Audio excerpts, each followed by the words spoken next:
Australia Cup champions. Sydney FC, they'll win the cup.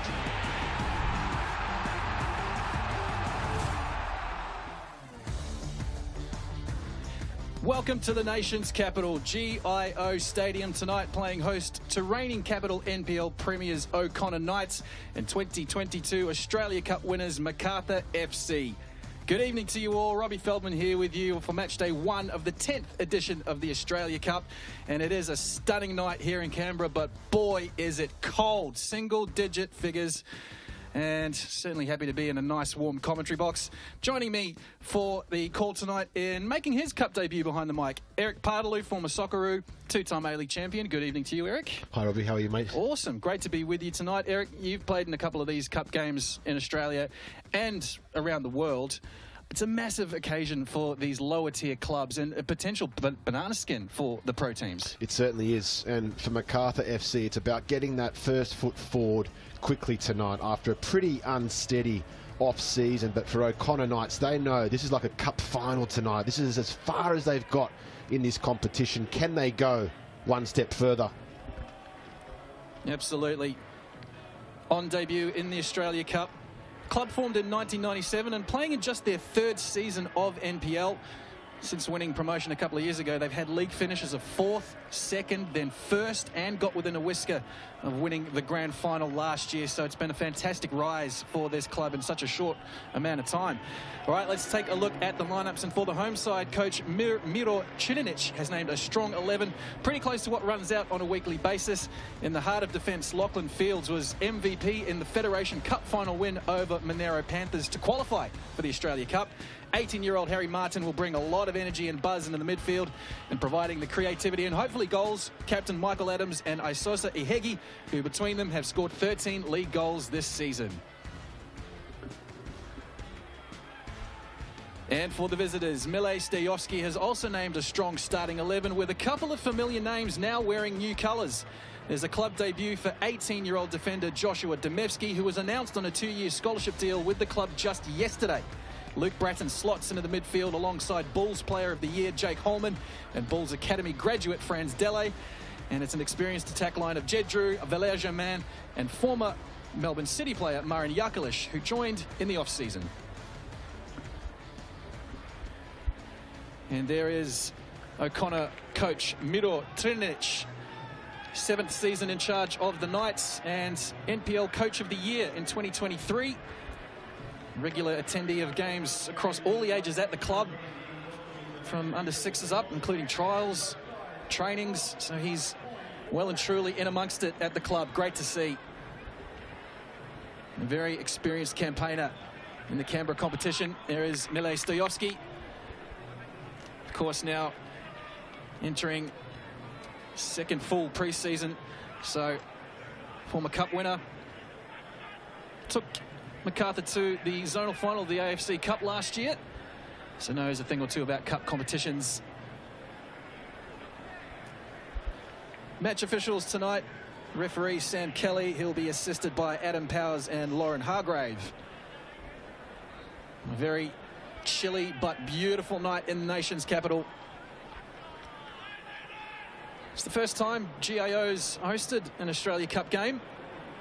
Of course, earlier this year they hosted Lebanon versus the Socceroos in a World Cup qualifier. But it is a beautiful condition. And fair play to O'Connor Knights. They've done brilliantly to get this venue.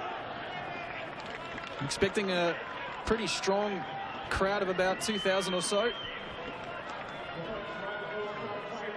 Knights club with Croatian heritage, so there'll be plenty of passionate fans in the stands cheering them on tonight.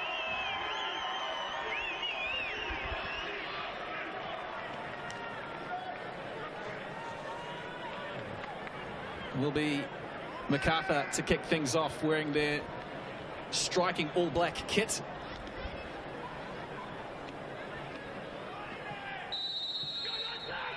And the O'Connor Knights in their traditional red and white checks.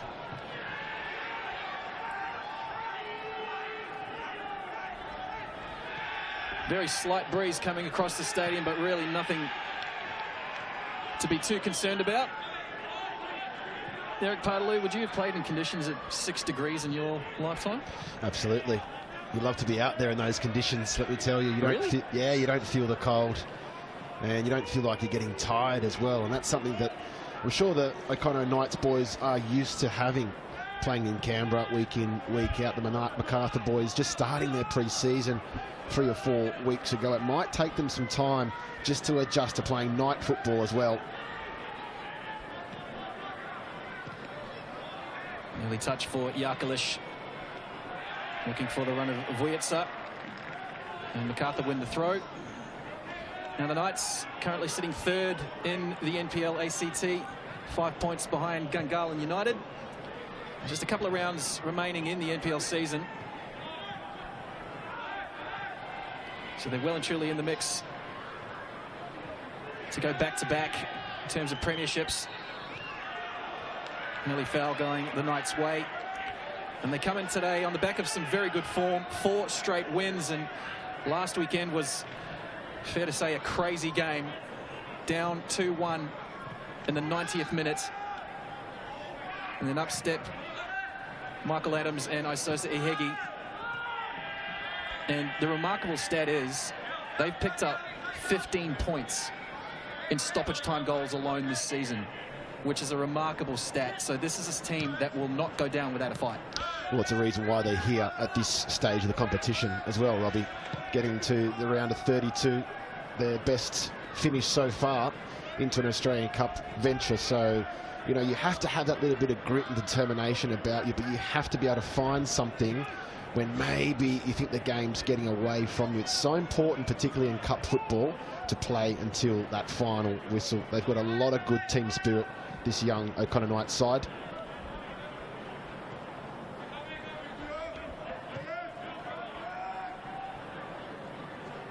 Matt Yerman, who made the move from jersey number 4 to jersey number 5 in the off-season. Big move, that. Interesting.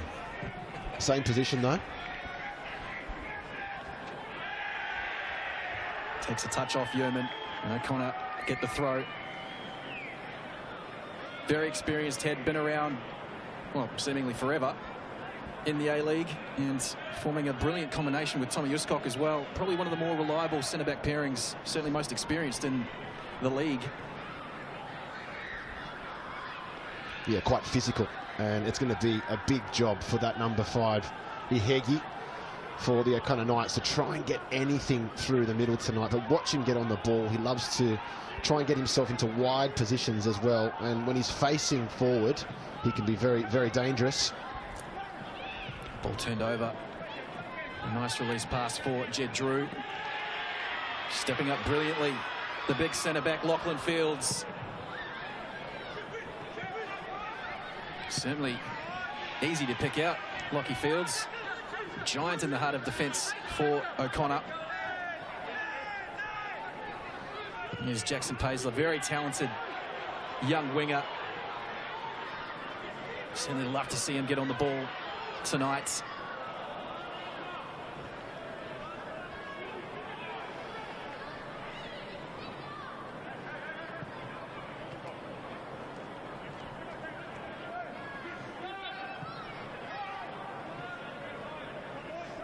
Here's Luke Bratton, new acquisition, fresh from lifting last year's Australia Cup with Sydney FC. Might take a little bit of getting used to seeing him in different colours, but no doubt a handy pickup for this Macarthur side. Lovely work from Drew, cutting back into the box, looking for a layoff on the edge of the 18-yard.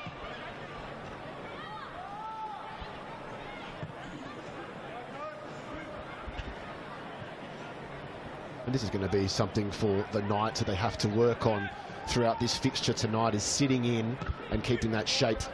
Lovely ball through for Drew. Can he keep it in? No, that's just crossed the byline and out for a goal kick, but lovely weighted pass. Maybe if it was later in the season, Jed Drew, the speed that he possesses, he might have just got there. Yeah, it's just so important that they keep their shape tonight, as we're saying, because they can thread those sorts of passes, and bringing across a player like Luke Bratton, who can play those passes through. Jake Holman as well. And Jed Drew, he has that job now. No Lockie Rose up there to make those runs forward, so it's a big responsibility for him tonight. Lockie Rose, of course, departing the club in the off-season. Foundation player with Macarthur now donning Newcastle Jets colours. Got to see him in action up in Darwin. Certainly looks a handy acquisition for the Jets, but a bit of a fan favourite at Macarthur. Perhaps found himself down the pecking order a little bit as O'Connor go on the attack here through Ihegi. But a crowded box as Macarthur get a number of black jerseys there. Harry Martin fighting hard.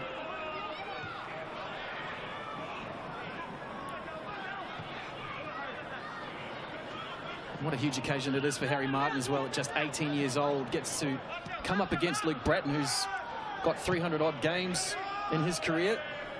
Certainly a night to remember for young Harry. Yeah, it's a great learning curve from him. And he plays very centrally by himself. Been watching a lot of the nights playing the NPL campaign. He loves to get on the ball, but he is operating a lot by himself. So his teammates have to help him. There's a lot of energy here at the start from the O'Connor Knights, but can they maintain this once the Macarthur Bulls start getting this ball down and start moving it around a little bit?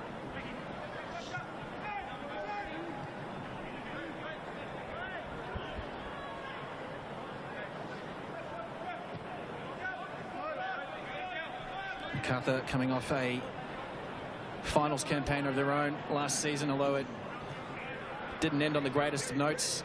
4-0 loss in the elimination final to Sydney FC. Keely Adamson sent off in that match, which is why we don't see him out there tonight.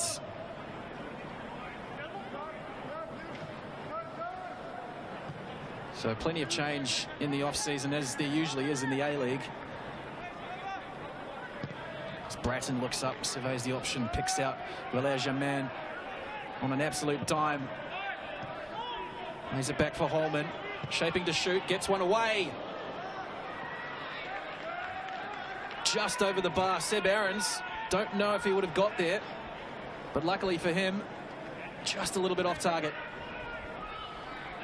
It's a good early sign for Macarthur, getting Jake Holman into goal-scoring positions. He had such a great year in the A-League last year, didn't he? Just got himself in those positions and just has that calmness to put the ball in the back of the net. Such a difficult thing to do in the game, but Germain, he's the one they go to look for those passes, and he's going to have to create a lot of things going forward. No Davila this season for them.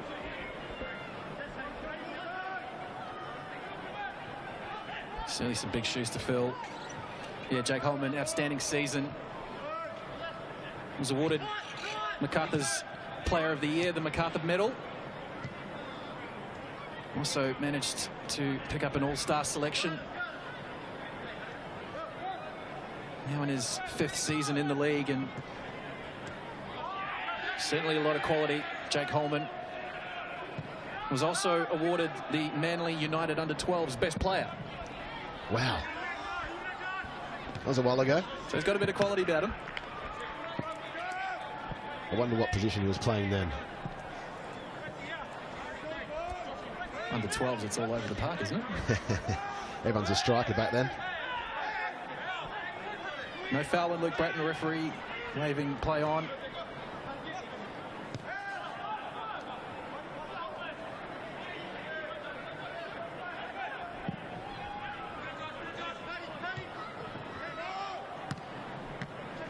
The Knights just working their way forward. Nice touches from Paisley. Looks like he's been given a bit of a free roam as well. Jackson Paisley started out on the right wing.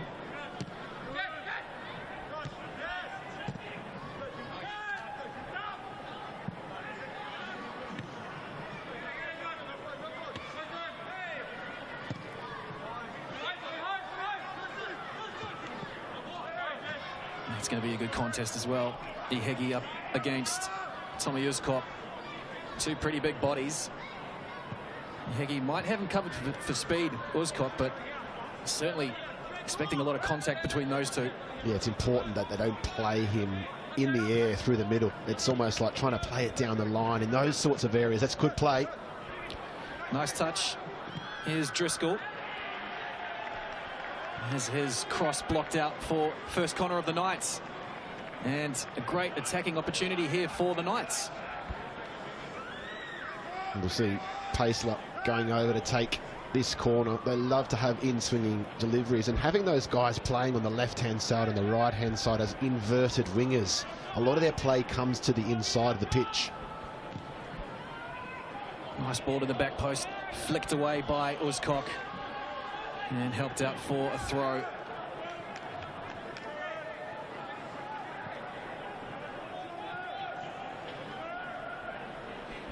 Knights do know how to score.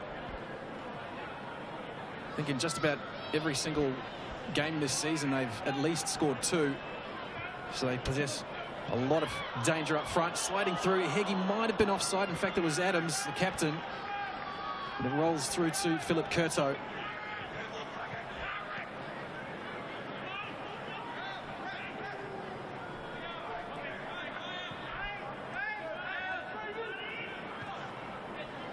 Curto, the former goalkeeper of the year several seasons ago with Wellington Phoenix.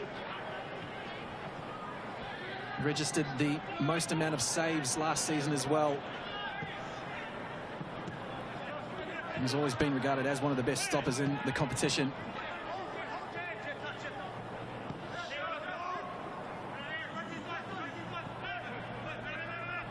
Breton on the turn.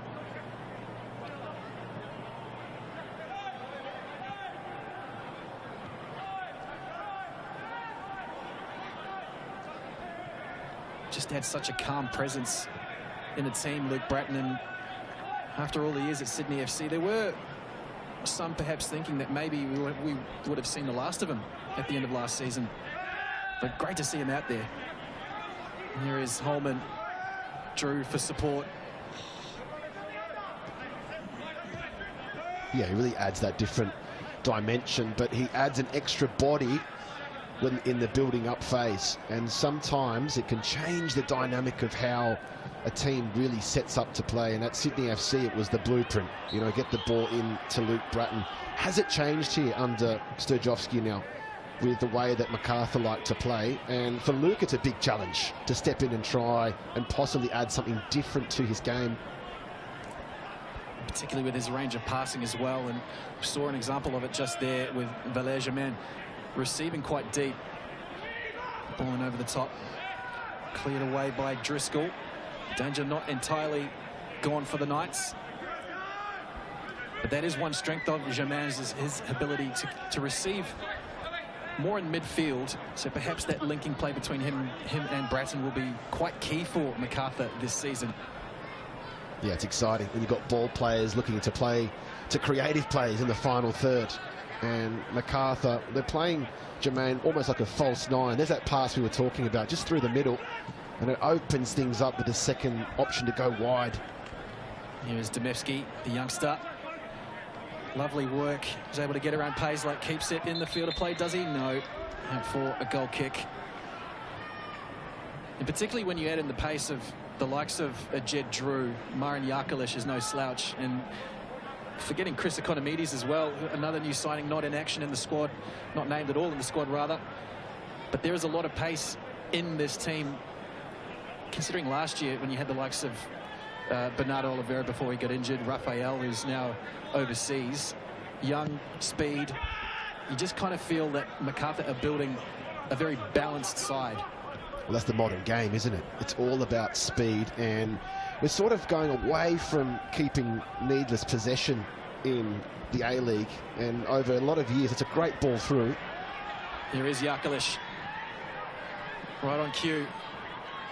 Germain drops off, nice little layoff to Delhi. Here's Drew in space, the first time shot, just got underneath it a little bit too much,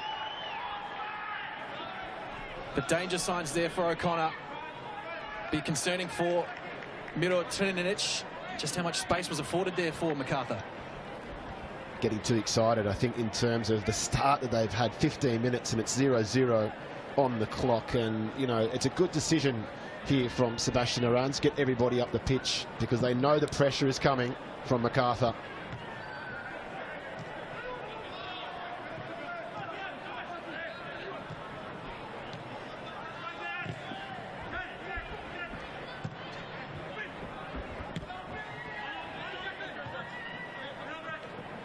Just trying to get some control here, the Knights. Nice work by Adams. Switch of players on. Paisley just unable to get it under control.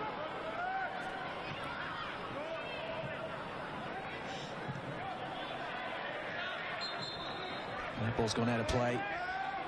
Of course, match day 1 in the round of 32 for the Australia Cup. 4 games in action tonight. Moreton City Excelsior kicking off against Campbelltown City a little earlier on this evening. Darwin Hearts taking on Hume City. And the Oakley Cannons, big match for them against Sydney FC. Now, trivia question for you. Did a little bit of a deep dive on you. You might be one of only a handful of players to have a 100% winning record in the Australia Cup. There you go. Played 3, won 3. I've got absolutely no way of easily verifying that, so I'm just going to throw that out there. I think it started as I left Melbourne City from recollection, and it was a great initiative because exactly what we're seeing here tonight. You've got teams starting off their season not really at 100% match fitness, but the other sides and the NPL sides, they're at the end of their seasons, and you could say that they're match fit, but almost it could be the complete opposite and being a little bit burnt out towards it. I think that's very, very even in terms of the level, and that's why we love the Australia Cup. Another slide rule pass looking for Drew.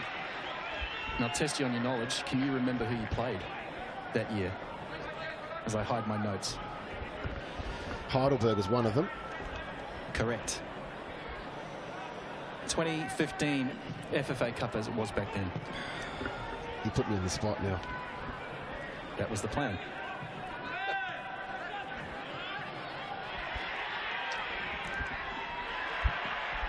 Mickey Fields winning strongly again. We'll come back to you, Eric. I'm going to test you on this.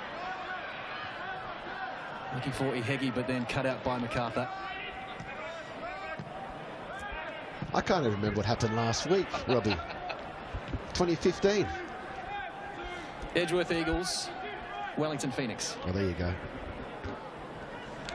I think I remember the Wellington game. It wasn't in Wellington, it was in Hamilton, I think. Test your knowledge now. I don't think Wellington's ever hosted a cup game in New Zealand. I don't think that's part of it. Just testing. Yeah, you got me. But anyway, like I said, no simple way of verifying that unless I go down. There's not many games played there, was there? Jeez. I'm sure there are probably a few one-and-done players, but there you go. You can keep that. Thanks, mate.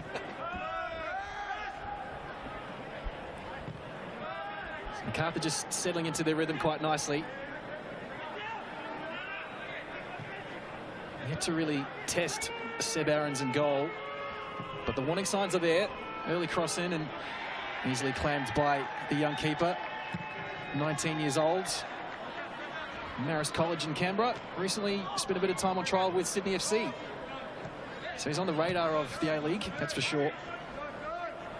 Well, you can see he's got great feet and great ability and great awareness there just to come and claim and just really relax the team, because in these moments, these key moments now where everything looks safe and secure and you think you're in your shape and you think you're against a better opposition, it's where they hurt you. When you start to get relaxed and you start to get a little bit loose, it's all about communication and leadership out there tonight. Nice touch from Germain. Holman, now Yakalish. 3 clean sheets in the NPL season for Seb Aarons.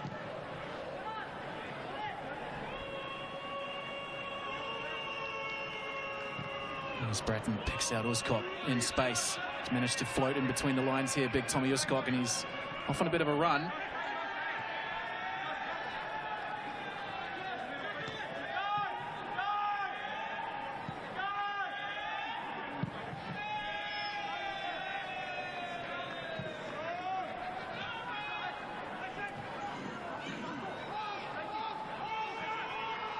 Holman, Germain looks for the return pass. Perhaps wonder if Jed Drew might have been the better option there.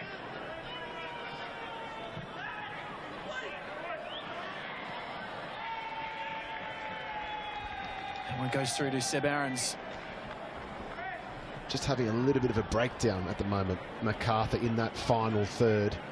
Picking the wrong option at the last second, and O'Connor Knights are able to regather that possession, but it's starting to become more or less like Macarthur's game now. Possession, keeping it. They've just got to try and get themselves out of those positions. 68% already for Macarthur.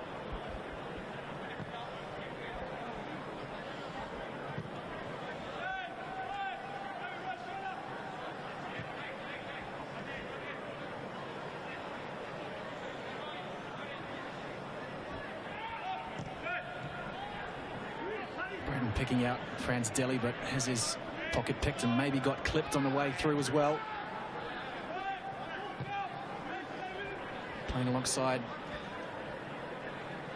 Franz Deli, one of the more experienced, most experienced players in the competition, Luke Bratton. But Deli is a great story. Moved to Australia with his family at 3 years old from Baghdad. Always had a passion for football, and one day hopes to represent Australia in the Socceroos. Great to see him out on the national stage. Already capped at under 20 level and quite a key figure in that side.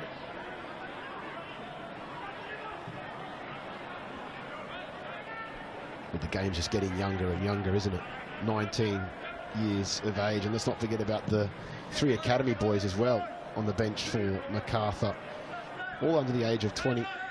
So it's been a great little start for Mile Strijovski. I think a lot of A-League teams are going to look at this. It's great football there from Macarthur. Beautiful play, Yarkalish and Holman. Germain involved, lifting it in over the top for Drew. Awkwardly dealt with by Driscoll. The end result is a goal kick. But you do get the sense Macarthur's just building more into it now, becoming more comfortable with the opposition. It's just a matter of being patient now.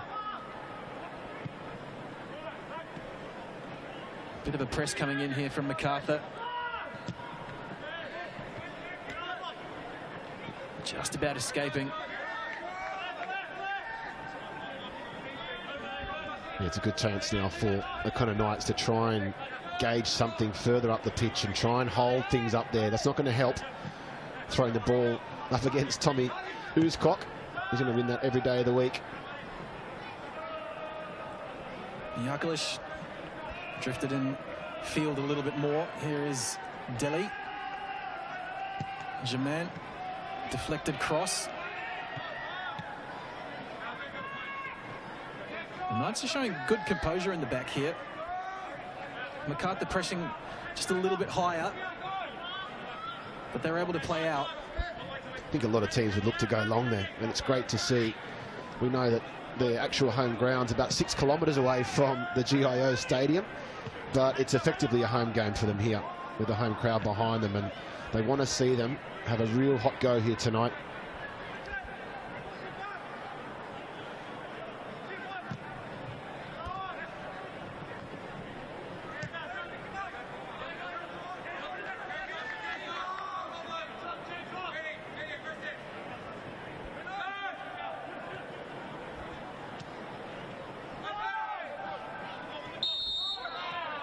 Adams winning the foul.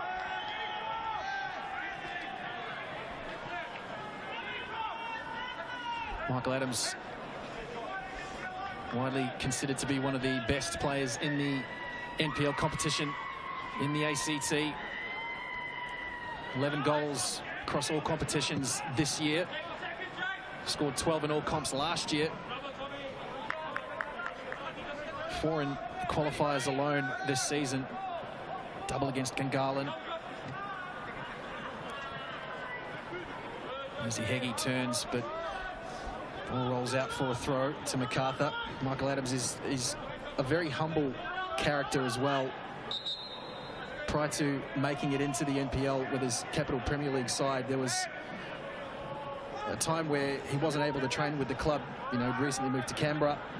was just trying to get visa sorted, get family settled, but for whatever reason couldn't train with his side, to the point where he said, don't bother playing me because I can't train, I'm taking a spot from someone else. Which is an amazing show of character, but the club said, no, that's fine, we want you to play. And that's why he's so trusted as well, the penalty taker of the team. And he's just that heartbeat in the middle of the park there. You can see number 9 trying to get close to the ball.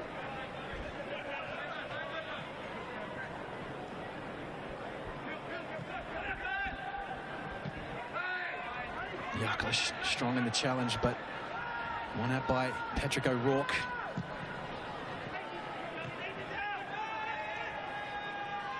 There is O'Rourke again, has support in Adams.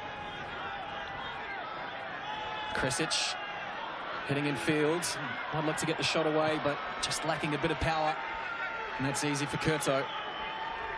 That's the difficulty playing up against an A-League opposition. Once you are able to get yourself out of your own half, it's having the energy to get forward and get something registered, a shot on target. It's a good effort there from Kresic. More chance here for Macarthur. Germain tidying up, but then his radar a little bit off as well.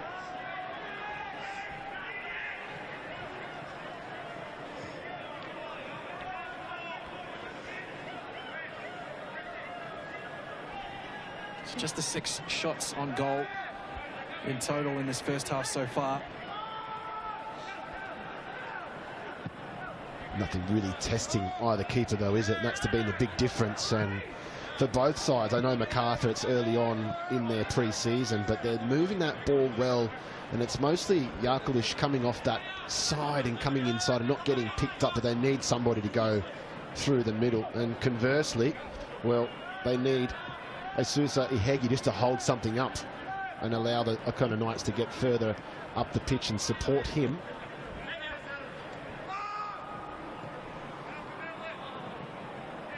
Nice turn from Holman.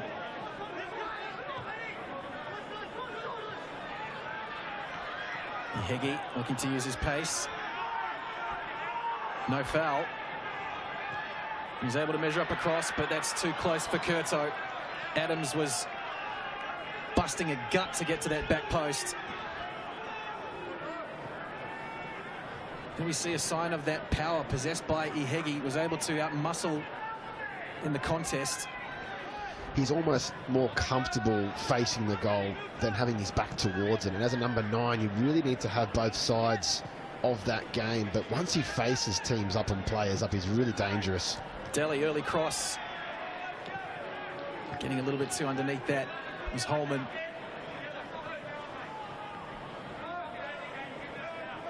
So is that perhaps a shape thing where Ihegi maybe needs to play at the top of the attack and someone in behind acting as that number 10? Yeah, I think he's better off if he has somebody supporting him close by. And if you watch the way that Knights are set up, they've got Kresic on the right and Pacler on the left, and they're both wanting to come inside on their natural side of their feet, and it leaves Ihegi really exposed. But if he runs out wide, they need somebody to come through the middle, and that's where you watch Adams trying to make those sorts of runs. He just needs to do it a little bit more often. Delhi again trying to slide the pass through crowded area. Falls for Holman, lifted up over the top for Drew. Can he hit it first time? It's on target. It's a great save by Seb Aarons. Turns it behind for a corner. They're getting closer and closer though, Macarthur. That's a crucial save there from Sebastian Aarons. For all money, that was going to go in the back of the net. It was German getting stuck in, and Holman just releasing Jed Drew there. Possibly could have gone across the goalkeeper and made it a little bit more difficult for Sebastian Aarons. That's a great save from the young man.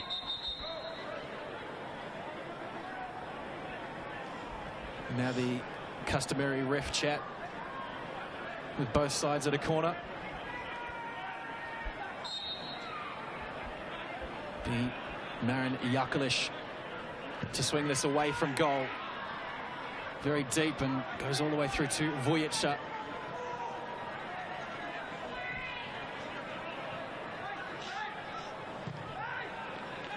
Forced all the way back, Macarthur.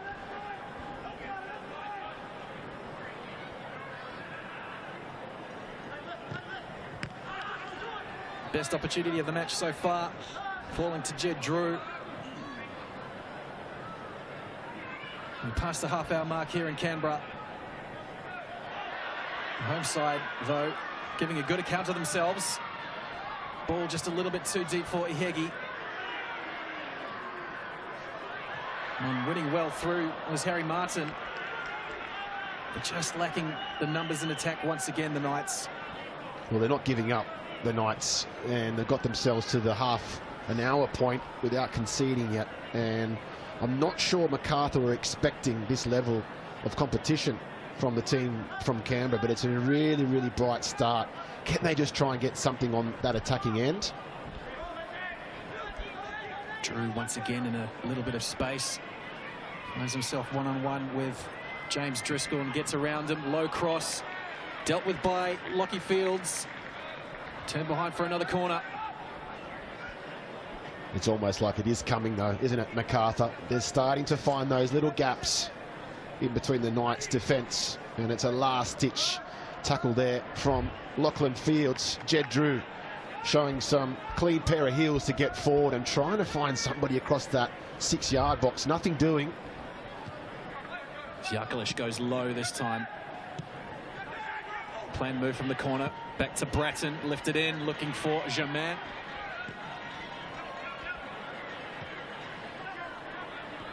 Bit of head tennis on the edge of the box. And that's come off the hand of Witcher. So you can certainly tell it's pre-season for Macarthur, just lacking a little bit of cohesion there on attack.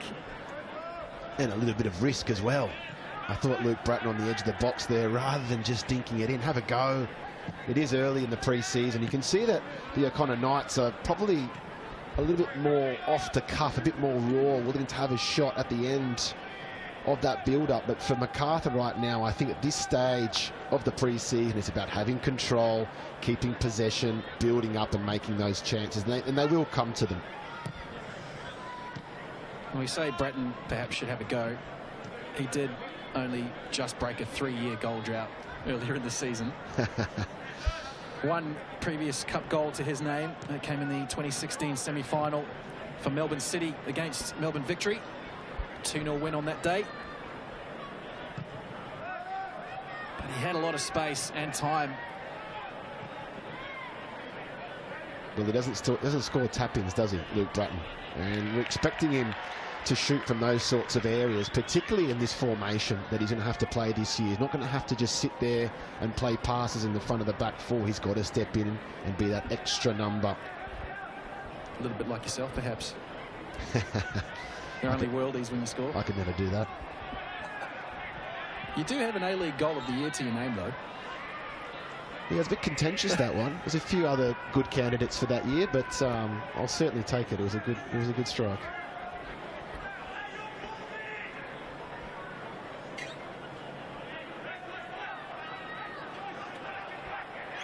A little over 10 minutes remaining in the first 45 here in Canberra.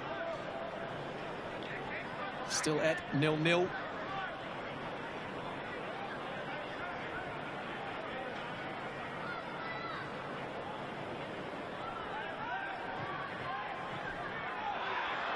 Nice work from Ihegi.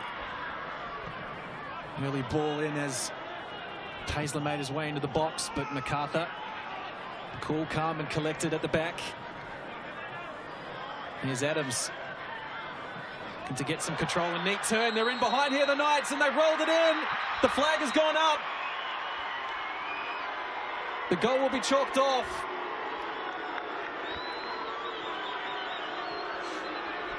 It was Jackson Paisley who rolled his man, but the assistant referee on the far side, Adam Powers. Oh, that would have been close. Would have been a huge shock. Not sure if he was calling him for offside or there was a little tug on the shirt there as well, but a bit of a panic there for Macarthur. And who else would that chance fall to? Jackson Paisley. Here comes Macarthur. perhaps the shock to the system that they need. Jakalic goes down under the challenge for Bratton. Referee is letting play go for now. Jakalic has stayed down.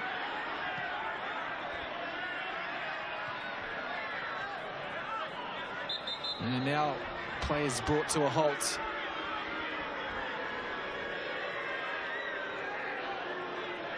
He's not happy about it. Well, the game's just exploded in the last couple of minutes, and you can hear the crowd getting right behind this. Just the injection that it needed. A little bit of a spark in the final third at both ends. And Jakalic is not happy, still on the ground requiring treatment, but the referee is trying to calm things down.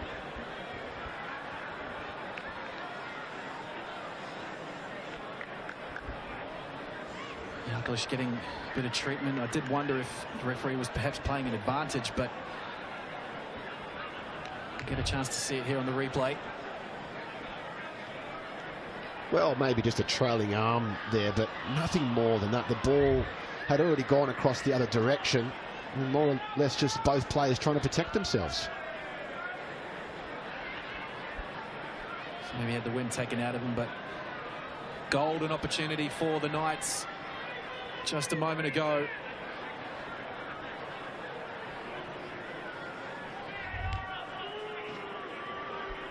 Well, you can clearly see there that Paisley is on the blind side of Tommy Uzcock. It's a great defending line from Macarthur, first and foremost. They stay up, they stay in line. Yeoman stays in line, but Paisley just has to tread that line a little bit more carefully, because if they can get little chances on the edge of the box, they've got the quality to finish it. And Paisley, he is the man for them to do just that.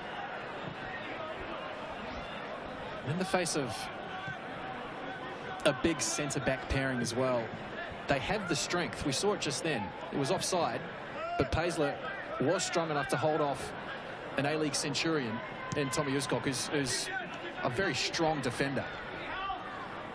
And where was he? He was central, and I think that's the key for O'Connor Knights. Nicely done by Demevski. Has found Drew, but has his cross blocked. And behind for another corner. Well, it's like a cagey boxing match. The early rounds just feeling each other out, the opponents. And all of a sudden, one little punch and it's come to life. And they have to be careful here on the set piece, because Uzcock, Yeoman are very good in the air. Jakalic again going deep from the corner. Uzcock back across the face. And the Knights can clear.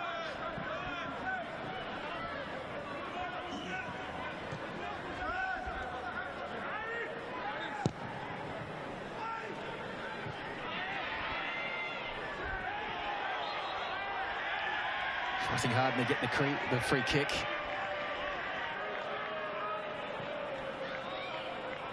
Things starting to go O'Connor Knight's way at the moment, and at this critical point in time, it's been a good half from them, but you cannot blink, particularly towards the end of the half against an A-League opposition. They've got to keep their heads and try and get a goal, but if they can get to half-time at 0-0, that's a great start for O'Connor Knights. Heggie brings it down off the chest really well. The Knights flood through.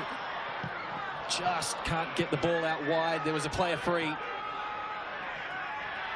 And Jakalic, perhaps a bit of frustration building up there. Bit of a petulant push, perhaps. Yeah, keep an eye on that one between Lachlan Campbell and Connor Bill as well. Giving Jakalic a little bit of grief on that side. Yeah, Connor Bill has a bit of quality about him as well. Also in last year's NPL Team of the Year. Played his 100th NPL game at the end of last month against Gungahlin.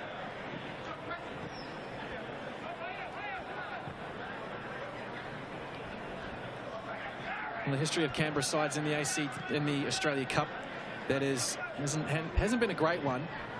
Just 4 wins from 13 games, and the last time they registered, they as in a Canberra side were able to register a win, it was in 2016.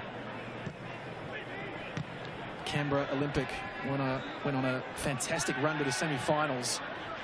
defeated Green Gully in the quarterfinals that year. It was a campaign that all their matches were at home, which helps, but just shows how tough this competition is.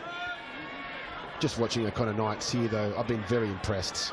Just the way that they're managing the game, the way they're getting stuck in. They're not taking a backward step. It's very easy to come up against an A-League side and go into a shell, but they know this is their chance. They're at home. Macarthur have only been training for a couple of weeks, and they should have that confidence because they won their competition last year. They're on the verge of being close or close enough to that again this season. So they're full of confidence, and you can see that. There have been two other occasions where an ACT team has faced an A-League side. Call that some creative defending, perhaps. 2014, Tuggeranong United up against Melbourne Victory. A-League side winning 6-0 on that occasion, the round of 16. And then, as I mentioned, the semi-final of 2016, Canberra Olympic went down to Sydney FC 3-0. And as we've seen, and what is part of the reason why this competition is just so brilliant to watch, cup sets do happen. So A-League sides certainly need to be on their toes when facing NPL teams. You said before, Eric, it's just such a massive occasion where the semi-pro or amateur teams will just always lift against a professional opponent.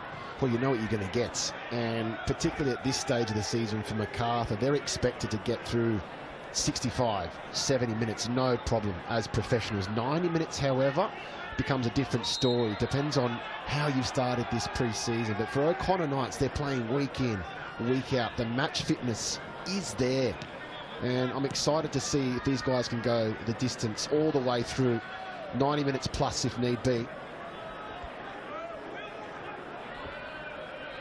Yerman striding forward from the back, finds Vujica, cuts in from one, flicked on for Germain, just in behind Drew.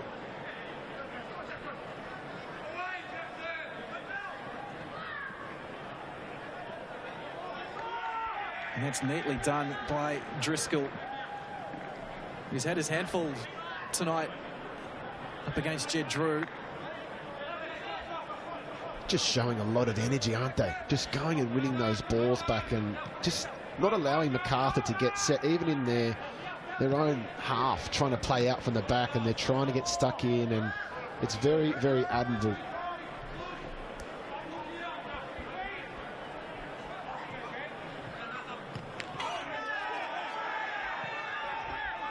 And the Knights players stayed down there. It looks like Adams just feeling the small of his back. Heavy contact. From the first look, it certainly looked like a big clash of bodies and potentially a foul. And here's Uzkok coming in there, trying to win that ball back in the middle of the park. And it was Adams taking the brunt of that force. A little bit lower than the lower of the back, but yeah, Uzkok coming through rather strongly. Is that not a foul?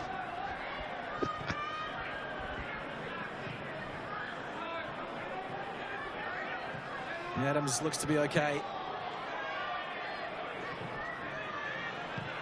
Ball turned over, and Germain looks to spark things for Macarthur once again as we approach referee's time in the first half.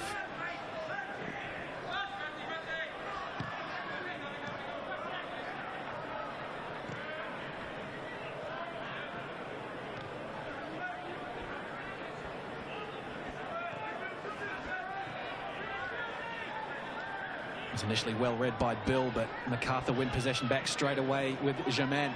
Now Yakalish rolls it back for Bratton. And then just not quite on the same page as Jed Drew. That's top defending from the Knights. Getting themselves in there and pressing as a unit, and then understanding that the trouble is through the middle. We've got 1 more minute to play in this second half, but it's just great to see them understanding their shape as a team, and they're going to have to work as a unit, as a team, in this next 45 minutes as well to try and get over the top of Macarthur.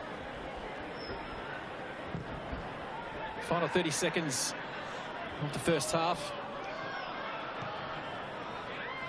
Yeah, I've been impressed with how O'Connor have kept themselves in this game. As Holman turns, can the Bulls finish with a goal? But it's well read by Fields. And right on cue, referee Sam Kelly says that'll do for the first half. Goalless at GAO Stadium in Canberra between the O'Connor Knights and Macarthur FC. Very cagey first half, Eric Pardaloo, but a quick summation from you of what you've seen so far tonight. Yeah, great performance from O'Connor Knights, and I think they deserve a round of applause for that 45 minutes, but it's not over yet. Macarthur, I'm sure, will come out with something in this second half. Half-time in Canberra, O'Connor Knights 0, Macarthur 0. We're off to a short break on 10 play. But on the other side, we'll have the first half highlights and have a look to what's happening on match day 2 in the Australia Cup. We'll see you soon.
Welcome back to GAO Stadium. Scoreless after the first 45 between the professional A-League side, Macarthur FC, and NPL ACT reigning premiers, the O'Connor Knights, Robbie Feldman and Eric Partaloo for the halftime show. Eric, it was a very cagey first half. It took a while for things to kind of ramp up, but once they did, boy, there's a lot of spice in this game. Certainly is. O'Connor Knights are doing a really good job of just going in there and getting stuck in the faces of Macarthur. At the moment, I'm not too sure who'd be the happier of the two coaches, but in terms of what we're seeing, it's set up for a great second half, isn't it? Absolutely. As we take a look at the first half highlights, and after a while, Macarthur started slowly building themselves into the game, and they were able to get a few shots away, but nothing that really tested Seb Aaron's in goal early. They certainly need to test him a little bit more, and I'm just wondering if they really are missing that presence of Lockie Rose through the middle. Somebody needs to go and take that responsibility a little bit more centrally for the Bulls at the moment. But Serjovski, possibly at half-time, is he thinking about changing that? And this was the best opportunity of the match up to this point. Jed Drew getting one on target, but Aaron's, the young keeper, sharp save with his legs. And the Knights were able to survive and eventually had a couple of chances of their own. Yeah, this is probably the best one, wasn't it? Unfortunately ruled offside for Jackson Pacler, but you can see the blueprint for the Knights. If they want to have any success tonight, it's about getting up alongside Ihegi and going through centrally and testing out the back line and the goalkeeper for Macarthur. And unfortunately for Pacler, who's been really good this first half, it was ruled to be offside. As we take a look at the stats after the first 45 minutes, so just the 8 shots in total and a handful on target from both sides. But what do you think needs to change in this second half, Eric, from both sides' point of view here? Yeah, look, the final third entries excite me for Macarthur. They just need to make a little bit more of a run through it centrally. But in terms of what O'Connor Knights need to do, it's about trying to get the ball into the box a little bit more as well. So a bit more attacking play from either side, and that's probably a bit more through the middle, I'd say. Plenty of young talent on the bench for Macarthur to perhaps inject a bit more speed and buzz and energy, while the O'Connor Knights have a lot of experience in NPL terms anyway. But as we head to a break, second half not too far away, the Chivapis in force out in the crowd. But second half coming up from GIO Stadium in Canberra.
Welcome back to GIO Stadium as the teams start making their way out back onto the pitch here in Canberra.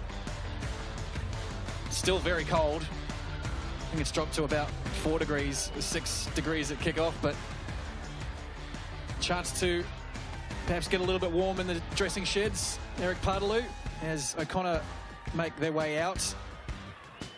You did kind of mention it in the halftime show, but who would be happier coming into this next 45, do you reckon?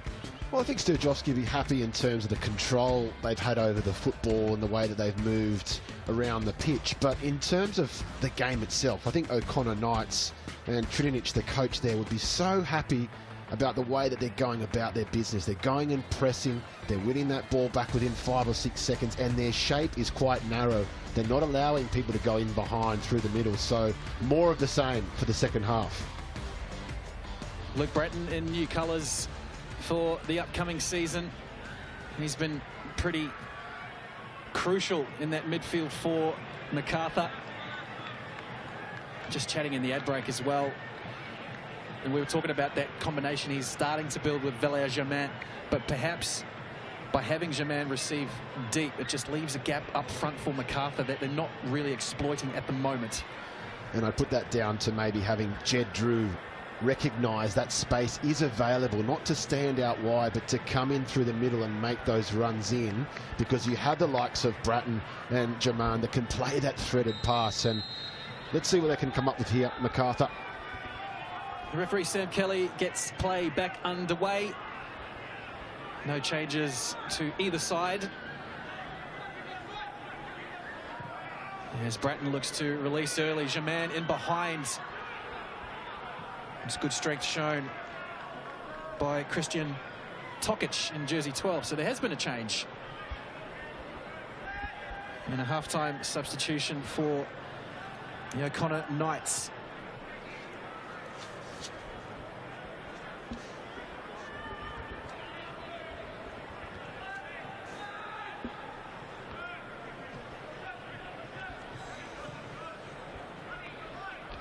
In fact, there's been 2 changes to O'Connor. Paketi Manda out there in jersey 11 as well, joining Christian Tokic. The 2 players who have come off, Jackson Paisler and Lachlan Fields. So 2 fairly like-for-like swaps. Don't expect too much change in the formation, but a bit of fresh legs perhaps. Yeah, Paisler was one of their best in that first half, and you know, Faketi Menda can play in that position as well, loves to cut in from the left to the right. Chance here for Holman. Getting there just ahead of him was Lachlan Campbell.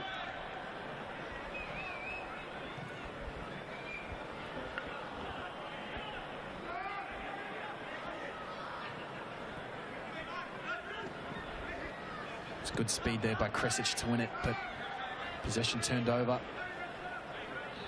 Vujic comes to Jakalic. He was cutting a bit of a frustrated figure towards the end of that first 45. Nice diagonal ball for Drew. He just strays offside once again. It's a difficult role for Jed Drew tonight, having to wait for that ball. And it took a while to get to him. The players are running towards him, asking him to make the run. It's almost a little bit too telegraphed. And that's what I was saying at half-time. Possibly the movement through the middle. Can they get little 1-2s on the edge of the box, involving Valère-Germain further forward in that central position?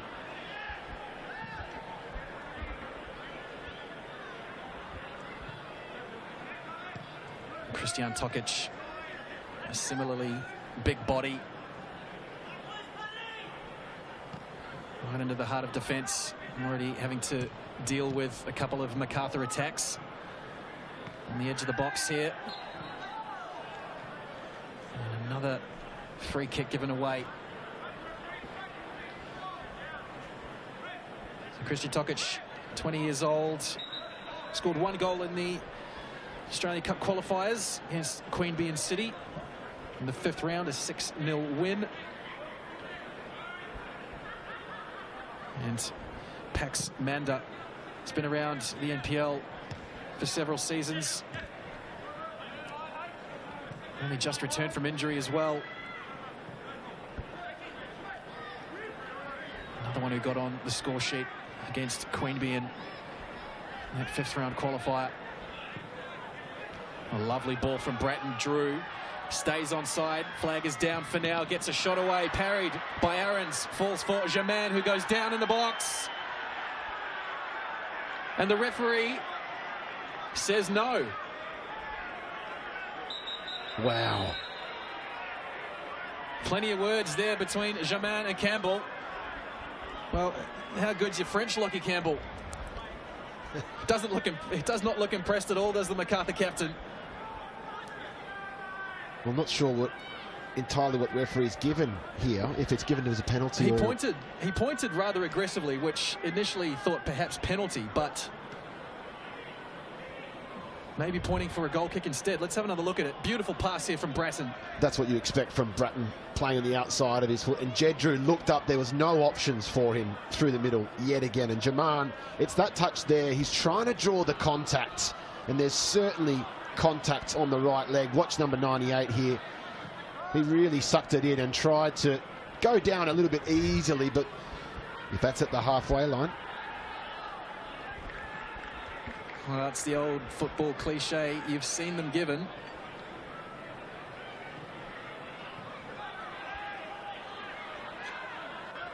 O'Connor survive for the time being, and they go hard on the attack here, but that's neatly done by Demevski to hold off Ihegi. And Germain looking for the speed of Drew, and he might just get there ahead of Christian Tokic, the replacements. Both appealing, and it goes the way of O'Connor Knights. Well, this game has come to life 5 minutes into the second half. Well, it's good to see they've recognised the speed and the strength of Jed Drew over the top. And whilst it's not going through the middle, it's over that right-hand side. And you can see that change of pace. Christian Tokic trying to keep up with Jed Drew there. They need to get somebody alongside him, however, inside the box.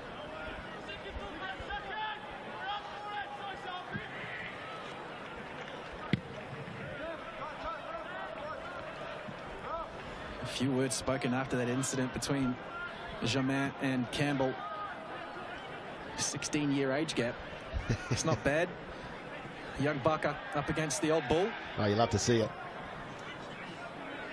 They're not taking a backward step tonight, O'Connor Knights. And nor should they. This is their moment. Running out in the Australia Cup for the first time. And looking to break an 8-year drought for Canberra sides in this competition. That's good defending from Tokic. He's got to follow Germain out of his position because he loves to go in those wide areas playing as a false nine. And sometimes as a defender, you're stuck to that position and you don't go and pick him up. But that was really good from him. Germain, nice ball for Yarkalish. Cuts inside Vujacic, creating a little bit of space, but again, nobody making that run in behind. It was applauded by Germain. The pass was certainly on.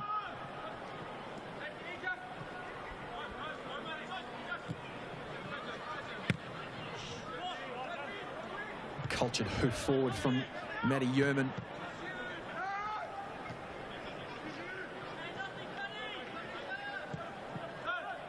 I mentioned earlier in the first half as well that this O'Connor side, I guess you'd call them stayers in horse racing terms. And nice work once again by James Driscoll on Jed Drew, but this O'Connor side have a habit of scoring late goals in the NPL. I rolled out that stat before. 15 points picked up in the NPL this season with goals after the 90th minute. So they do know how to fight all the way to the death. And you can see it in their performance. They're fit, they're young, they're aggressive, they're going and pressing. They're not really sitting back, as you would have expected maybe coming up against an A-League side. They're getting themselves in great positions in their shape. They're going and hunting in packs. And they go and close the ball and the space down really quickly. Macarthur have got to work this out. if they're to get themselves through to that round of 16, they've got to work it out how to play around that first little passage of press. But it's been brilliant from the night so far.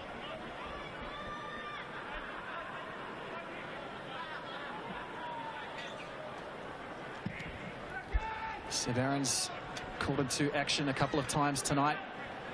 Smart save with his legs in the first half, and then a good parry on a Jed Drew shot. Ball heads up the other end, and just a little bit too much on that for Michael Adams.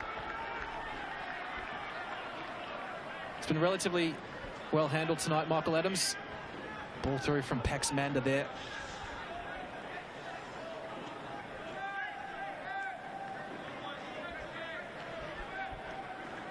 And just getting word through as well that those substitutions were actually forced. Lockie Fields feeling a hip flexor, and Paisley with a bit of a hamstring strain, so unfortunate to see them come off, but as is needs. Yeah, well, they didn't play on the weekend. I think Lachlan Fields certainly didn't start the game, or it was even in the match day squad, and he's one of their best central defenders. And Paisley, I'm sure he only got, I think, 30 minutes in that game as well, so it's a bit of a worrying sign when probably your best two players have come off the pitch. But this is where O'Connor Knights have really got to galvanise now and get together as a group and understand that they are really, really close to getting a result here.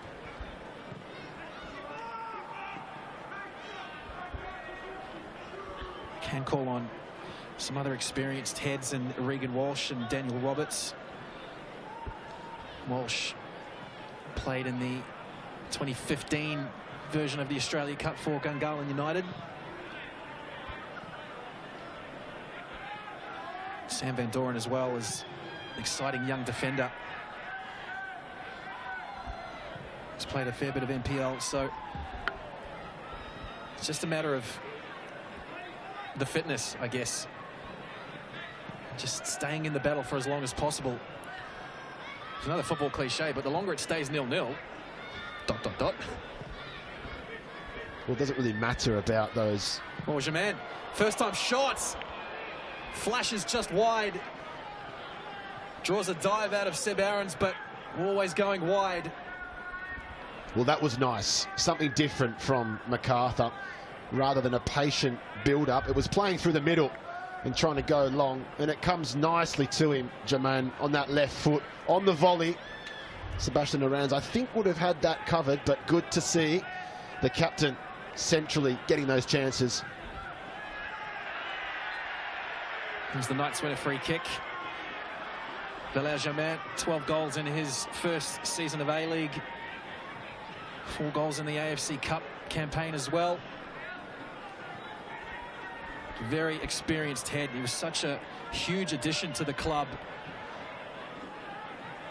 Perhaps got off to a rather slow start, but as the season progressed, he certainly showed all his experience and just that extra bit of quality he has. Getting up for the header, the Knights, a shock lead, and it comes from the substitute, Pax Manda. And O'Connor lead by a goal to nil. It had been coming and coming and coming, and it's no more than they deserve, the O'Connor Knights, from the set piece as well, just trying to ask a question inside the box, and they don't deal with it, Macarthur. And listen to that crowd roar down in Canberra, the home side. It's a long ball in, it's a hopeful ball in, and who would have thought Ooscock would have been out-jumped, outsmarted, outwitted by Manda, who just sneaks in there and heads it down nice and low and gives Curto absolutely no chance at that right-hand side. Well and truly caught Tommy Ooscock with his pants down there. Pax Manda. His last goal for the O'Connor Knights came in the Australia Cup qualifying 5th round game against Queanbeyan City. He's only played 6 games in the NPL this season, but that is a huge goal for the Canberra NPL side. And Macarthur looked to reply straight away, and that has certainly got the crowd involved. But you're absolutely right, it's no more than what they deserve. And it's from the throw, flicked over the top butt in an offside position. Jed Drew. Well, it's not something you want to see early on from your central defenders, particularly on set pieces, being flat-footed, not allowing the ball to come into you without attacking that and getting a run onto it. And Tomislav Uskok, one of the best in the air, just could not match Manda. Couldn't even match that jump. And are there more opportunities now for O'Connor Knights? They can smell blood. They have half an hour to keep this lead and break a long drought for teams from the ACT.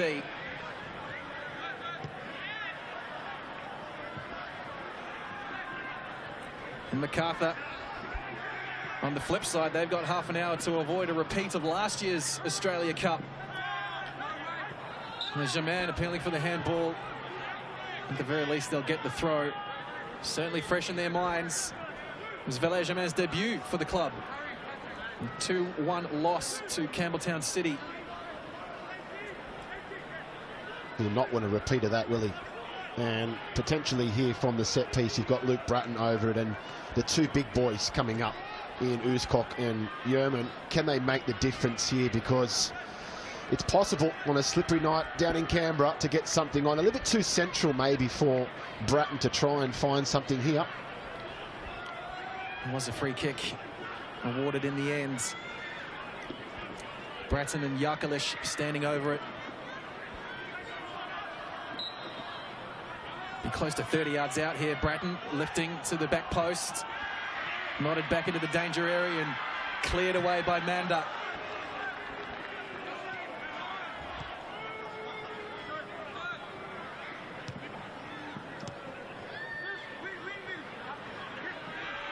Connor Bell not backing out of the challenge. Releasing Kresic. Nico Kresic sliding it forward. Manda finding himself in space. Can turn and get the shot away, but it's blocked by Yerman.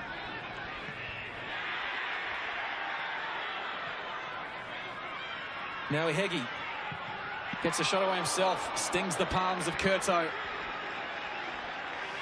They're a little bit stationary at the moment, Macarthur, and only able to just sit there and watch the O'Connor Knights mount attack after attack after attack. And now is the time for them to try and gain that control back, keeping the ball and building up, because this game could easily get away from them.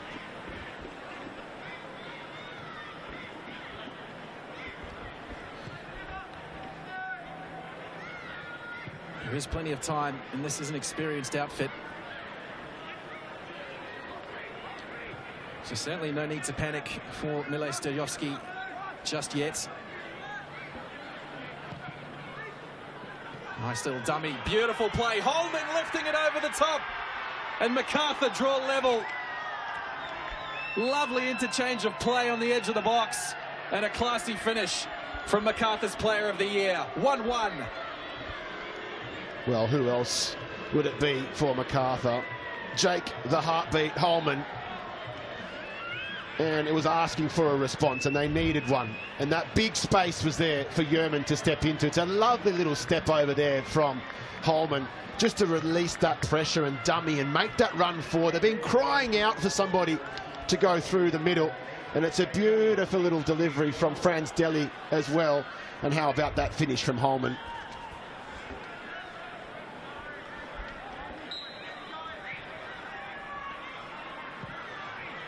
So O'Connor's lead only lasting a couple of minutes. A lead that they had fought so hard for. And Macarthur could be in behind again here. Vujica, lovely cross, was looking for Germain. Macarthur have made a change. Arieth Piol is out there. Jakalic with the shot, and that's deflected behind for a corner. The tails are up now for the A-League side. And they've had to wait a little bit of time to gain that control, and the understanding that they're going to find chances. It's just about having that a little bit of quality in the final third. It was crying out for a third man run through the middle. And who else but Jake Holman again, identifying how to get his side back in the game. Corner from Yarkalish, goes low to the front post, and Jaman with a cheeky flick. Might just have, yeah, that's taken a deflection, and we'll have another corner. That substitution, Ariath Piol has come on for Franz Deli, so not a bad way to exit the game with an assist. But Ariath Piol, very talented forward. Yarkalish again from the corner. Again, half cleared at the near post. Bratton, first time ball. Here is Piol.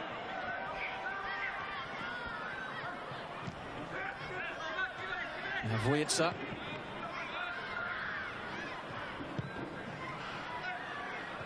Good change of angles. Yarkalish has drifted over to the right. And that will be a goal kick. Good spell of pressure that from Macarthur.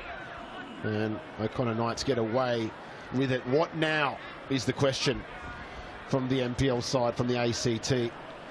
Can they play out? Can they keep their heads for another at least half an hour in this fixture?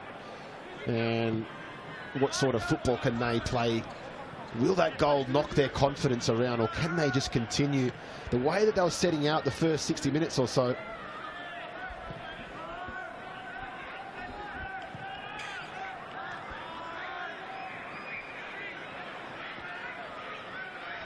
Demevsky, nicely done once again. He's come through with a few nice little touches, Josh Demevsky.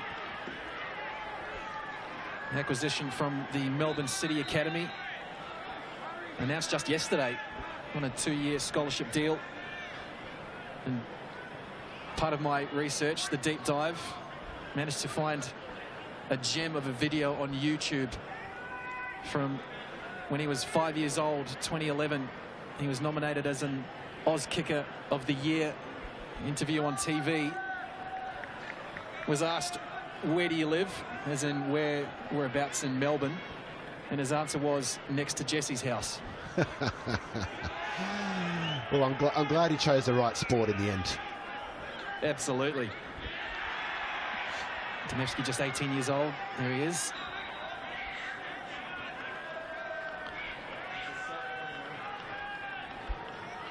This game's just bubbling along quite nicely now.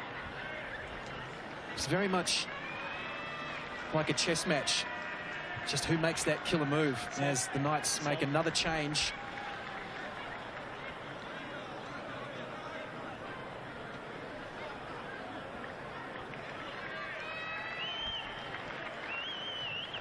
Daniel Roberts, fresh legs on. Another one coming on for the home side as well. Sam Van Doren will slot into the defence.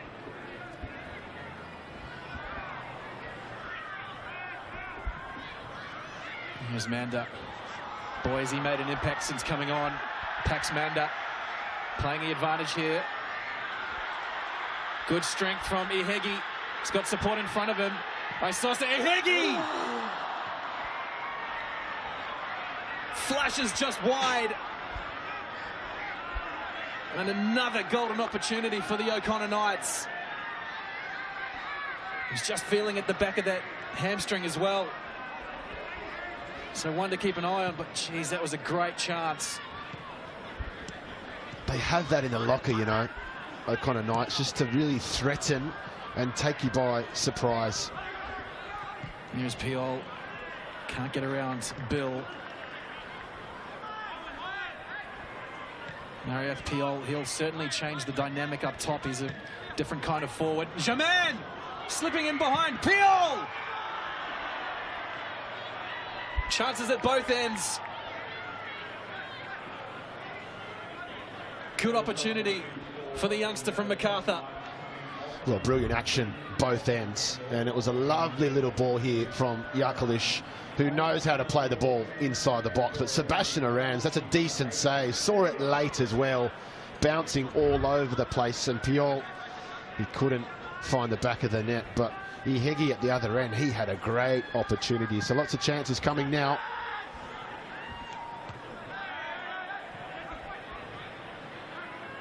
It's Piol injecting himself into this match. A couple of nice runs and great chance just then. Here's Vujica. Piol in the middle. It's too much on that for him. Nearly came through to Drew.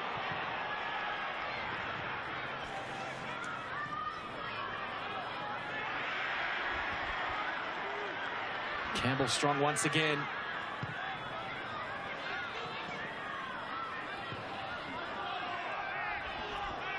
It's a good recovery there from Luke Bratton, having to go and try and press and lost possession and had to come all the way back to the halfway line. He looks fit and up for the fight.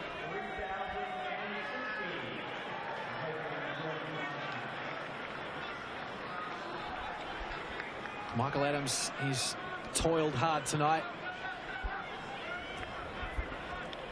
Confirmation of those two changes. Roberts on for the youngster, Harry Martin.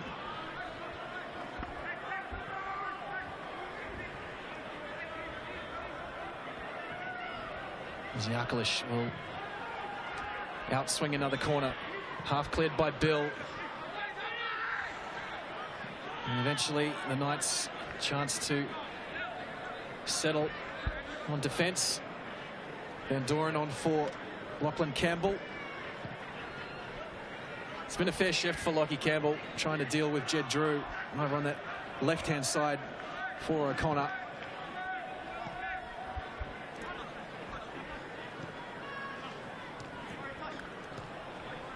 Well, it's great to see right now those white and red shirts still trying to hunt things in the midfield and trying to press and probe, and they're not happy just being at 1-1.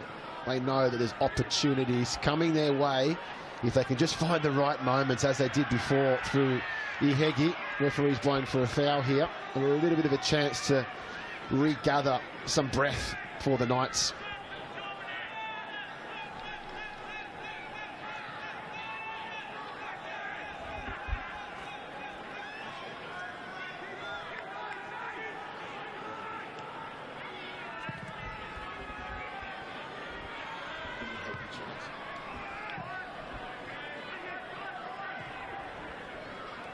There is Ihegi, just working in close confines, and eventually pressure's too much. One ball forward, looking for Piol, who's in behind Tokic.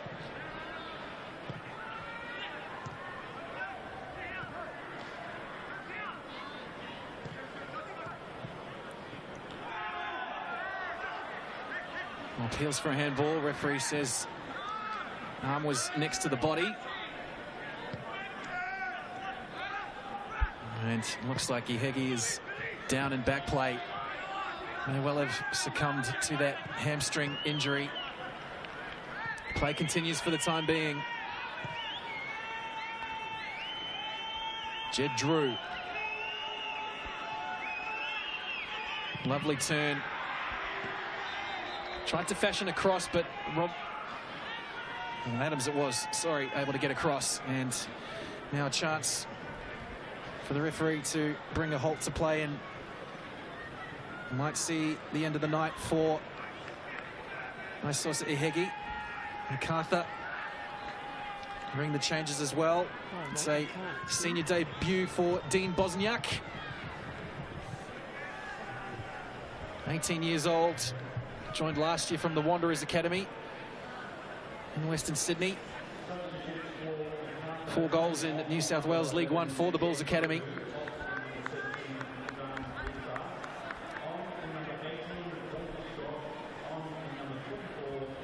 Yeah, I think that's going to be the end of the night for Naisosa Ihegi. Possibly just that run forward from the wing proving to be a little bit too much for him. And it is cold tonight in Canberra, and it's difficult to explode out of those positions as you're expected to do so in a front line. It'll be Regan Walsh to come on in his place. Lots of experience. Regan Walsh, 29 years old, played his 200th NPL game in late May against Tigers FC. I mentioned before, previously played in the Australia Cup for Gungahlin United in 2015. It was a 1-0 loss to Sydney Olympic in the round of 32 that year.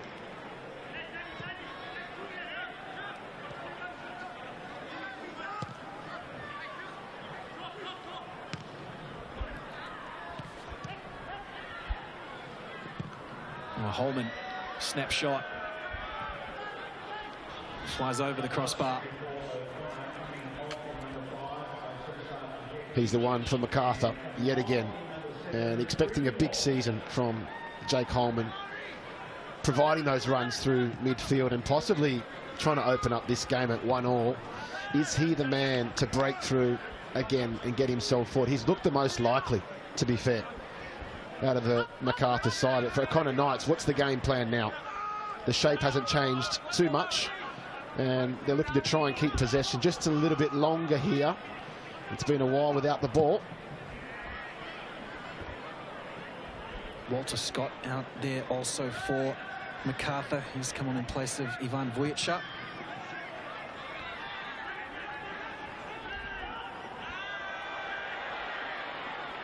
The other thing to keep in mind as well, the Knights have made 5 substitutions, so I believe they're done. Still with 15 minutes, potentially more to come as well.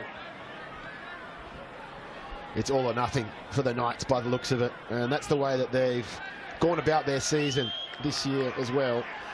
And Macarthur know that they just need to be calm. They need to be a little bit cautious with the way that they play, and hoping that something will pop up for them late on in this game. There's 15 minutes to go with regulation time. Can they find a little opening somewhere?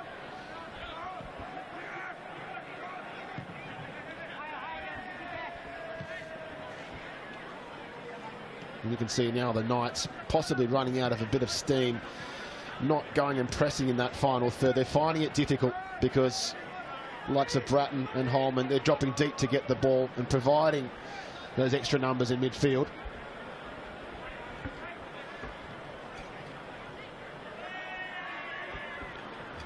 Neat turn from Bosniak. Fresh legs for Macarthur. Oh, lovely ball from Bratton. Here is Bosniak laying it back. Well, Scott's done well to get on the end of this. And the Knights able to come away with it. Kresic and Walsh. Oh, ball turned over. Here's Piol.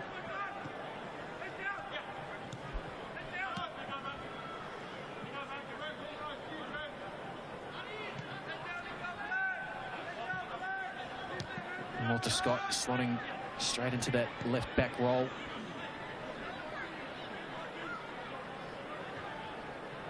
Rejoined Macarthur. He's an original squad member back in 2021.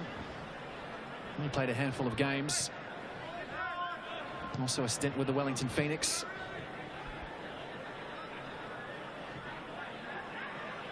Bosniak again, shown plenty of pace since coming on. Draws a free kick, and the first booking of the night as well. Tired legs and a tired decision that from Driscoll, having to deal with that pace on the side. And is this going to be the opportunity now for Macarthur from a set piece? We've seen Uskok score some big headers in the A-League. Can Matty Yerman get up there as well? Just no match there for the substitute. Bosniak, who made a great little burst forward.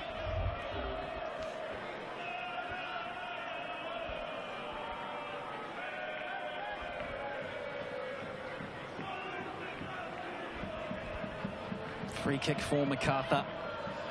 Chance for the big bodies to get forward. Interestingly, O'Connor have decided to go for a 3-man wall. It's very wide out. Usually only see 2 at most.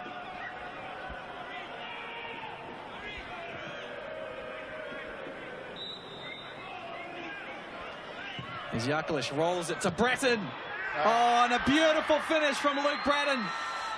And he marks his Macarthur debut with a goal. His first in the Australia Cup since 2016. And Macarthur lead 2-1.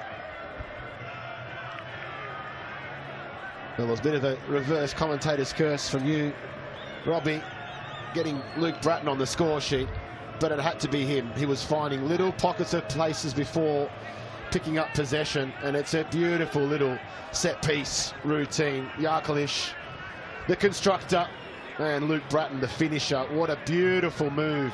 Just finding that extra piece of quality inside the 6-yard box, and Luke Bratton, he's off the mark for the Bulls. It's a very clever run off the ball as well. The way that the defence had set up. Set move by Macarthur. Bratton just not picked up. We mentioned earlier, he doesn't mind shooting from distance. He doesn't score many, but when he does, they tend to be spectacular. It's Walsh charging into the tackle. He's one possession back. Krisic, and then the cross coming in from Bill.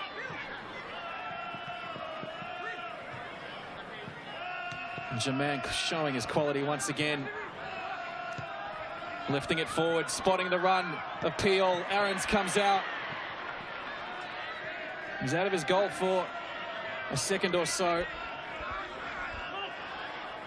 The Knights have to give it everything as we enter the final 10. Beautiful pass in behind for Adams.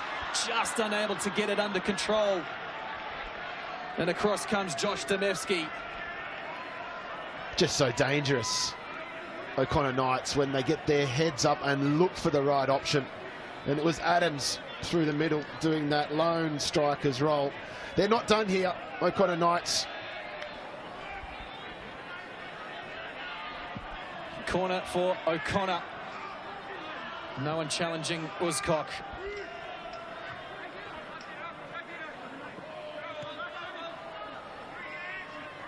O'Rourke. What can they fashion here? The Knights is able to get in behind, down to the byline, across in front. And Curto is there.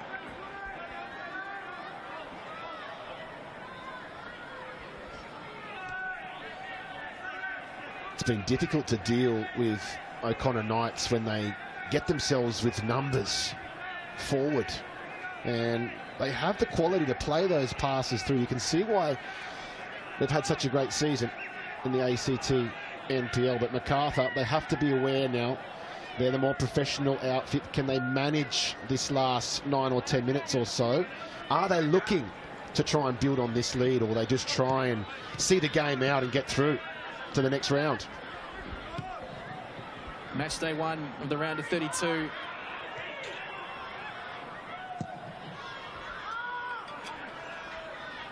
And without giving too many of the scores away, there's a few goals tonight, Eric. So hopefully you all out there have your screens, multiple screens going. Strength shown from Piol. Nice run in behind. Bosniak cuts it across. And Yarkalish has it stolen off his toe and in behind for another corner. See Seb Aarons there just saying too many bodies in his way. It's good play and move there from Macarthur. First it was Piol playing through Bosniak, and he did the right thing, trying to get himself to the byline, but it was Roberts making a timely intervention. It would have been night over for O'Connor Knights if that went in. Corner for Macarthur. Well, not quite. Referee spotting something.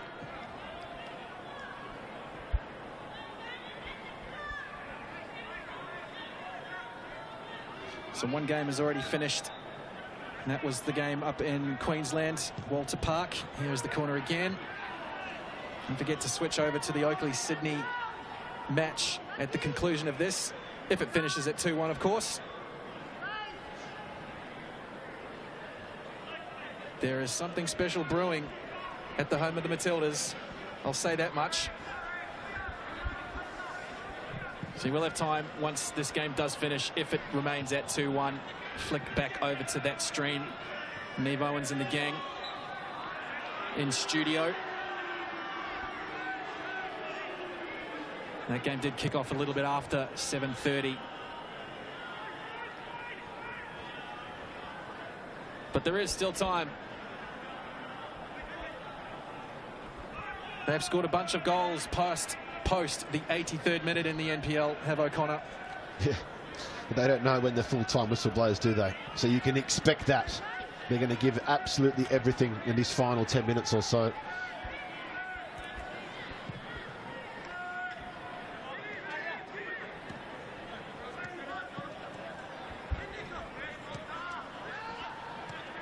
Here's Scott. Rides the challenge of Krisic. Stays in the field of play now, Yarkalish.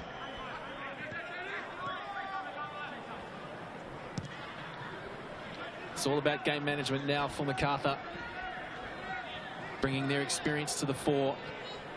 Maintaining possession, which hasn't been an issue tonight. It's always sat in and around the 60-65% at least. Ball falls kindly for Germain here. He's got Yarkalish all on his own over on the far side. Gets that way, but the shot is blocked. Just needed a bit more speed on that delivery. And Adams just unable to get on the end of that. Yeah, there's certainly layers for Mile Stojevski and co to add to their game if they go back and watch the film on this one. Oh, Bratton. Another lovely pass. It's Piol. We've mentioned it a few times tonight, but it's just that ability. A player can take a touch, look up, and immediately assess this pass is on, and Bratz can just do that. That's why they've signed him. And, you know, it can be forgiven to think that Luke Bratton was making a sideways step in his career to maybe just try and finish off somewhere else, but I can assure you that he is motivated more than ever to add to that decorated trophy cabinet of his. And he's a great pickup because he just sees those passes, and look there, he had Piol through the middle over the top, something they didn't have in the first half. So for Stojovski, that's food for thought, I think, in the next game if they get through.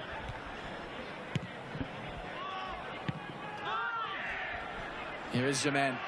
He's able to pick up possession. Rolls it forward for Piol.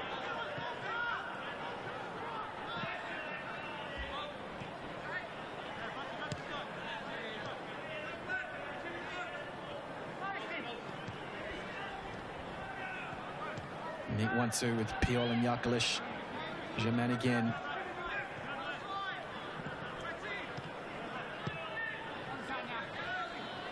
Those classic triangles just making the opposition run. I was never a fan of that. Yeah, the word you used before, Robbie, management. And it's something they're doing expertly at the moment, Macarthur. Even that there, just to try and bide a little bit of time, but there's no options. You don't have to go and get this second goal or third goal as it was to get themselves through. They want to keep possession, and they're very good at that. They've got the players at their disposal to keep the ball. I think that might be one of the worst feelings in the world in football, just the rondo. You just can't touch it. You're not able to. The passing is too fast, too slick, accurate.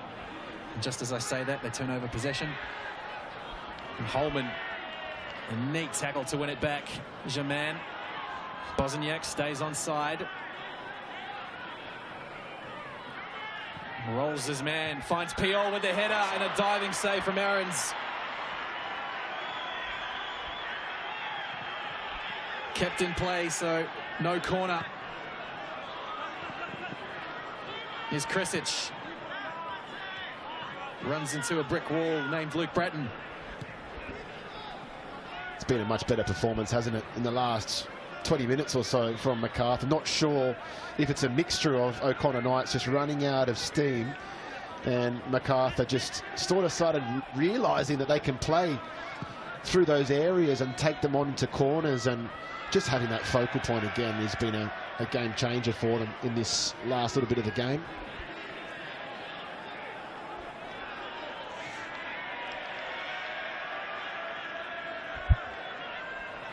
O'Connor perhaps can count themselves a little unlucky as well with their 3 of their 5 substitutions forced through injury.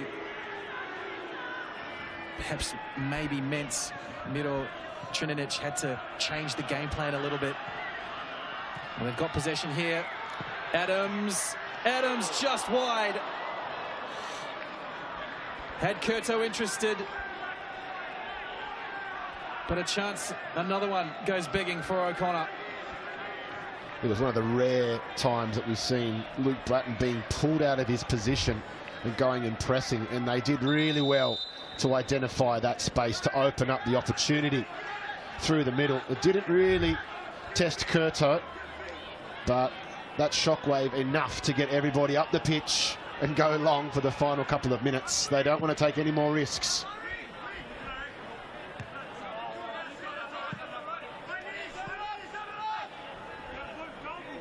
The Knights maybe have to start throwing a bit more caution to the winds.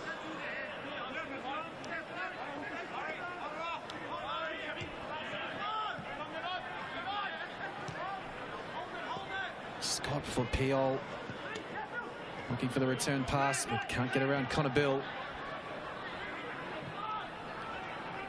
It was only a couple of days ago on the weekend, O'Connor were in a very similar position in the league against Monero Panthers. It was 1-0 down on that occasion, but 2 goals after the 90th minute to snatch the win.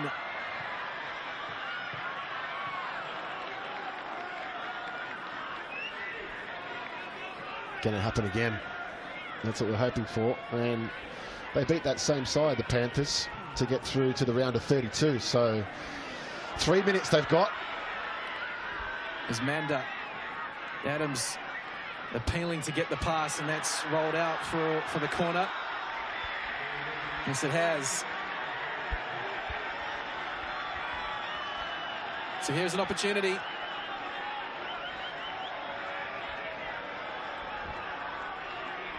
Is it time to see the goalkeeper come up, perhaps? Regan Walsh.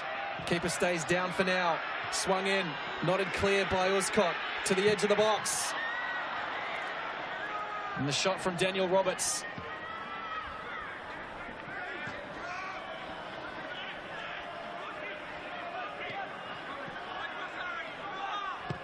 Here's Roberts again. Flat cross. Can't get past Bratton.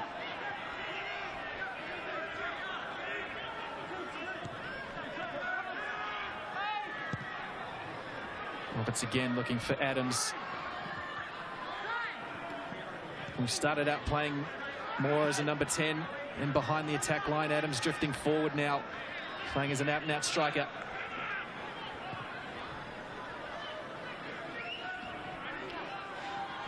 There's too much for Bosniak to do there, and Tokic can only turn it behind for a throw. I think on this showing, Macarthur fans are going to have an absolute field day watching Jermaine picking up those balls from Luke Bratton. He's already identifying in this first game where he likes to receive that ball, and he's going to have to do that creative spark this year a little bit more in that number 10 role. Davila not there this season, so if they can add somebody centrally up top to complement that, they could be the real deal, Macarthur. A bit of concern for Pax Manda. He's getting up a little groggily. Unfortunately, he'll have to soldier on for the remaining 60 seconds or so. Have to get bodies forward here, the Knights.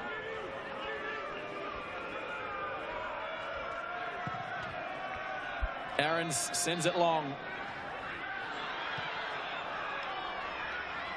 It's hooked away by Bosniak.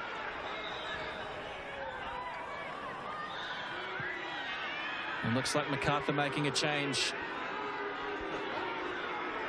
A veteran move, you'd call it. Just about. Will be Marin Jakalic to make way.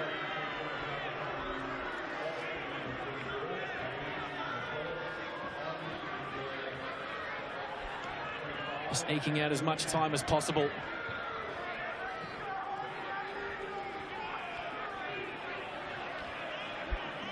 Young Flynn Madden on the park now, just 20 years of age. Another Bulls Academy graduate. And that might just be it for the O'Connor Knights. Long ball forward.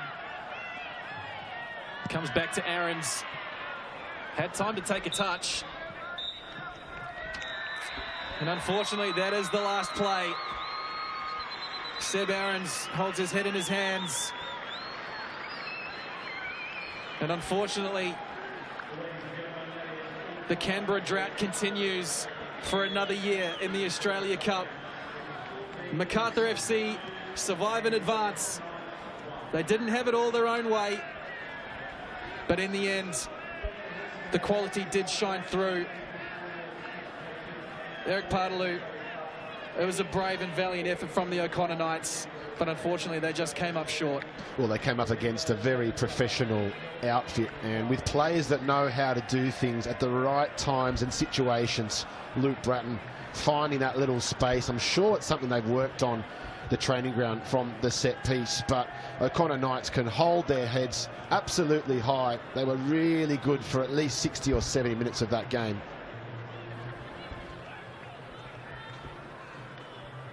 It was the home side who opened the scoring, Pax Manda, just before the hour mark, but then 2 goals to Luke Bratton and Jake Holman, 2 of their senior heads for a full-time score. Macarthur 2, O'Connor Knights 1. A debut goal from Luke Bratton, who was in a class of his own tonight. You can really see just what he's going to add to this side in the A-League going forward, as well as the rest of the Cup campaign. Yeah, and he's shaken off that end-of-season injury that he had as well. And you can see he's always going to be a big part of any team playing as a focal point. But it's about how he utilised the ball tonight. And you've just got to look to getting Valajaman on the ball as much as possible. I thought Yarkalish was great. Jed Drew was really good in the second half. If they can find a goal scorer, Macarthur, they can build on this and go even further. But Bratton, it's a great start for his Macarthur career. With his second Cup goal, which we'll see in a moment. And it was actually the home side who took a shock lead. Pax Manda, the substitute, not long on the park, manages to catch Tommy Uscock napping from a free kick. And the defensive line was a little bit too low. They could have been a little bit higher. And if Uscock was going to drop and try and protect his goalkeeper, he's got to come out and try and claim. But here's that goal from Jake Holman. It was a beautiful little dummy and the third man run inside the box. And Yerman identified that space. They needed more of this, but who else to get their side back on level terms? It was Jake Holman. And Holman, that dummy, creating just enough space. He drew Christian Tokic out just enough for Franz Deli to slide that pass through. So O'Connor's lead only lasted 4 minutes. And then a peach of a free kick move from Macarthur, expertly finished by Luke Bratton. That's what you pay the money for. And it's about getting people with calm heads when everything seems to go against you, maybe in the game of football. But Bratton waited for that opportunity. I'm sure they worked on that at the training ground. It's great to see it pay off for Macarthur. We see on the stats there, everything essentially in favour of Macarthur. More shots on target. Possession firmly weighted in their favour. 3 times nearly as more passes made than O'Connor. Class is just too much in the end for the NPL side. But it was certainly, they didn't disgrace themselves. No, that first half as well, Robbie, I thought they were really, really good value. But those final third entries, you can see who was really in control of the fixture. 115 final third entries. And if Milos Sturjovski has anything to be worried about or angry about from this game, there's only 5 shots on target from those 115 entries. So things to work on absolutely for Macarthur, but for O'Connor Knights, they build and they go back to their ACT NPL campaign. Yep, as they look to go back-to-back in the Premier's race, perhaps go one step further than last year's grand final, where they came so close to doing the double. Macarthur advanced to the round of 16, and there's plenty of Australia Cup action coming up tomorrow night. 4 more games. The feature, Blacktown City hosting Adelaide United, Brisbane City hosting another A-League team in the Western Sydney Wanderers, and another A-League side travelling to face an NPL side, Rockdale Illingdon taking on the Newcastle Jets, and then the late game over in the West, Perth Red Star up against Lions FC. But that brings things to an end here at GIO Stadium in Canberra. Don't forget to switch over to Oakley versus Sydney FC. There's still injury time to go in that, and the cup set is on. Eric Pardaloo, thank you so much for your commentary and your company tonight in commentary. Absolute pleasure. Hope you enjoyed it, mate. It was great. Cup sets were there, but they didn't come to us in the end. But a great night of football. Absolutely, and I hope you all enjoyed your night at home. The O'Connor Knights, unfortunately, falling just short, but a brave performance from the NPL side. Macarthur through to the round of 16, 2-1.